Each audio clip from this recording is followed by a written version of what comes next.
Hello everybody. In this video we will try to understand some more interesting things about Krittika Nakshatra. So in the first video we saw Krittika's first deity is Kartikeya, and we also understood the story of Kartikeya. So from that we can clearly understand Krittika is related to, it is giving a sense of imminent danger, and that imminent danger can lead to some secrecy, seclusion, and hiding as a result. Because Kartikeya was actually raised by the seven Krittikas due to this imminent danger, and that led to the secrecy, means hiding of Kartikeya because of the Asura, the demon, and Kartikeya was basically hidden by Krittikas, also raised by them, also trained by them, nourished by them. So it relates to the care and nurturing also in this way. And one more ruler, one more deity you can say for Kartikeya, for Krittika Nakshatra is Agni. It's a god presiding over the fire element in the nature. Agni is nothing but the fire. So he is the secondary ruler of Krittika Nakshatra. And then fieriness, if you observe, the fieriness is definitely required for the combative and militaristic nature of this nakshatra. So Krittika mainly belongs to Kartikeya. So Kartikeya, when you talk about Kartikeya, you say a lot about combative and militaristic nature. So that is because he is the war general, right? Kartikeya is the war general. So you can always observe the combative and militaristic nature in this nakshatra. And the fire symbolism here can be interpreted at a variety of levels. On a physical level, it represents the digestive fire, which converts the food we eat into usable energy. This makes Krittika an energetic and physically active nakshatra. And then, on a mental plane, if you observe, fire relates to the ability of the mind to assimilate new knowledge. The mental fire constantly seeks knowledge and experience in order to keep itself burning. So on a physical level, it is the digestive fire, and on a mental level, is the continuous fire that wants the knowledge. So this nakshatra is actually, it relates to curiosity and an inclination to venture out into unknown areas. So to know more, to know unknown areas,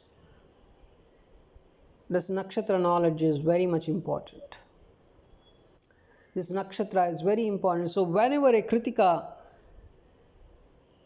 person has Krittika energy, you can clearly see a burning fire always running. And the physical level, on a mental level, it's very important. And if you observe on the astral level, fire relates to the purifying principle in nature. Fire actually purifies. It burns away the karma from the previous lives. So you can see a sense of unity with the original creative source may be achieved. So when something is fired up, then we can say it is actually united with the original creative source. So Krittika, if you observe in some esoteric level, it serves the function of purifying the soul through the fires of knowledge and experience. Purification, when you talk about Agni, the fire, you talk about purification more. And see here, the 7 wives of 7 sages, they actually raised Kartikeya. And Krittika is nothing but the 7 stars, the 7 bright stars. These 7 wives, as they represent the actual stars of this particular nakshatra, so 7 stars, 7 wives of these 7 sages.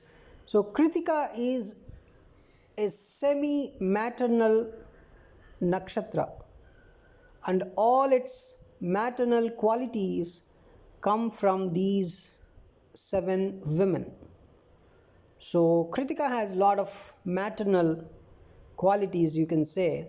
So these 7 women can in a way be seen as the 5 senses also. 5 senses, and then the mind and the consciousness. Right? The 5 senses, the mind and the consciousness. So these represent the 7 women also, 7 elements here. So 7 is very much important. See, Kritika's child, the Kartikeya, so he basically represents the limitless perceptivity of the innocent mind also. So he came as a child and he grew as a warrior, and finally he became a war general. So when Krittika energy is activated, this kind of energy pattern can also be seen, something like an innocent mind becoming a kind of warrior. So this energy pattern also you can see in the Krittika Nakshatra. So of course, the background would be for all this innocent mind becoming a warrior. So the background for this would be an imminent danger which lead to hiding and then finally becoming a warrior. And before becoming a warrior, lot of nourishment can be seen also. Lot of nourishment and lot of training.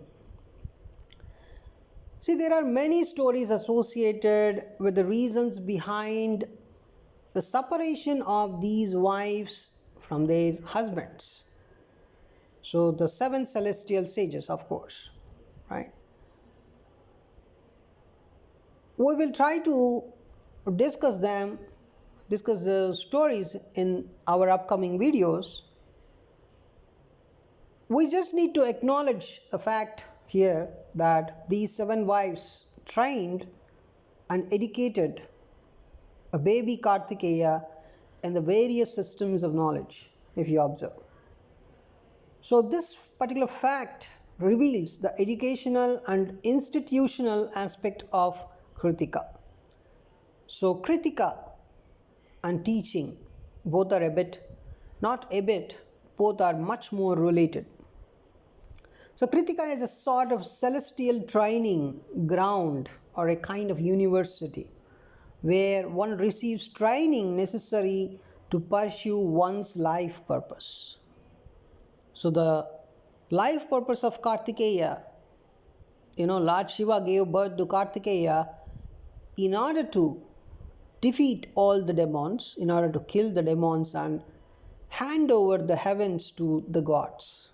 So that's the life purpose, and he completed the life purpose. Kartikeya completed the purpose, right? And he was gone through some training by the 7 wives of the 7 sages. Nourishment and training is present. The maternal qualities are present in the Krittika Nakshatra.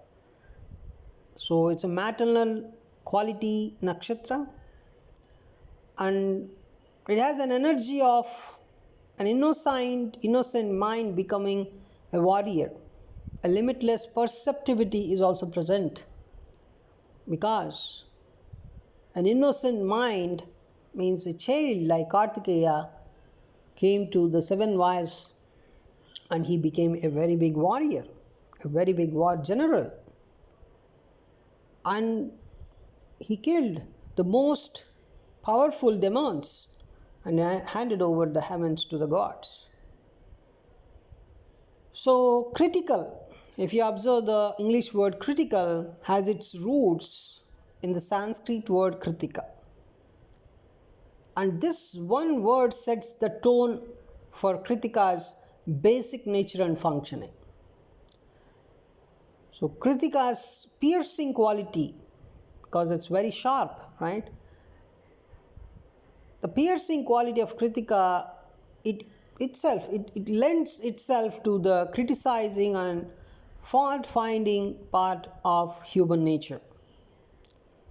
So Krittika aims to get to the root of any action basically, or any situation, and consequently it comes across all the imperfections, because Krittika tries to dig deeper, especially in the emotional and mental planes, if not the knowledge, which this particular going through a person completely, understanding a person completely is Kritika's nature. Krittika will try to go deeper into the other person's emotional and mental plane and can understand the person better, and also try to understand the imperfections of the other person.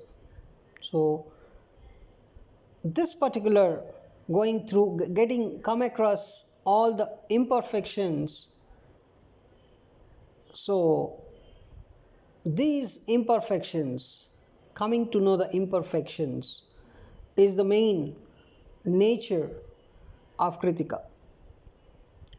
So Krittika doesn't tolerate imperfections because it sees them as obstacles in achieving its fixed goals. So Krittika cannot tolerate imperfections. So planets placed in Krittika give one-pointed action and fiery bursts of energy. So the Krittika people are very, very straightforward, just like a sharp knife. They are simple and direct as well. So they act in a sudden and explosive manner as well. So Krittika natives they don't have this kind of beat around the bush or some kind of approach. They don't have that kind of approach. They are very, very straightforward and very direct. They usually have cutting and blunt manners, which often offends or intimidates other people or the people that are around them, right? So the blunt manners can be clearly seen in Krittika. But we need to remember that Krittika natives are good at putting up social graces and do not act in a cutting or sharp manner all the time. They remember that their behavior can be a bit blunt, so they try to be, they try to not to do that all the time, but they are that basically.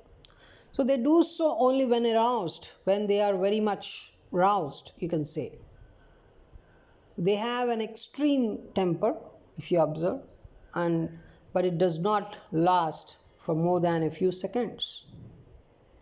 So the temper is a kind of short temper, you can say. So Krittika exemplifies Sun's anger rather than Mars' anger. So Sun is king. So the Sun's anger is some kind of, it just lasts for more than a few seconds. And Krittika is Sun's Nakshatra basically. Sun's anger doesn't last for very long, whereas Mars' anger, lingers on with an averaging, with a kind of revenging attitude, right? So Mars' anger is different and Sun's anger is different. So Sun's anger is a kind of, it just lasts for a few seconds. So the king, basically the son, does not need to stay angry for long to declare war, while the soldier, that is Mars, who actually fight the battle, need to sustain that anger throughout the battle, right? So that's why the Kritika's anger, the son's anger, it just lasts for a few seconds. It's something like the king declares war out of an anger, right? Out of anger, he declares a war. That anger lasts for a few seconds, just declaring war. That's it, done. And after that, he may not be angry, whereas a soldier has to be angry throughout the battle. So Krittika natives usually hide their caring, nurturing, and maternal side beneath hard exteriors, you can say, right?